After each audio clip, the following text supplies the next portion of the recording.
सर्वांनी आज पाडव्याच्या निमित्तानं गुढी उभारली असेल.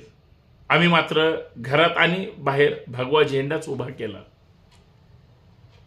पण गुढी, साडी चोळी, त्याच्यात ते बांबू, उलटा तांब्या.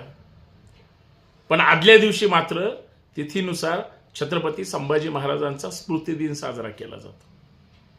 मग दुसऱ्याच दिवशी, आणि काही जण तर अधिक मास पाळतात, म्हणजे महिनाभर अनवाणी फिरतात, दुसऱ्या दिवशी लगेच आनंदोत्सव कसं काय असू शकतो?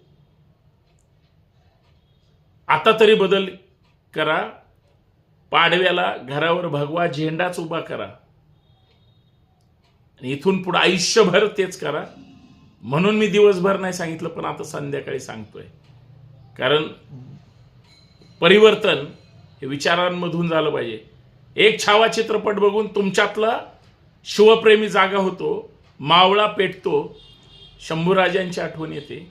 व त्यांना ज्या पद्धतीनं मारलंय त्याच्या दुसरा दिवसच तुम्ही लगेच पाडवा साजरा करता. आनंदाचा दिवस कसा काय असू शकतो याचा फक्त विचार करावा, एवढीच माफक अपेक्षा आहे. जय शंभूराजे.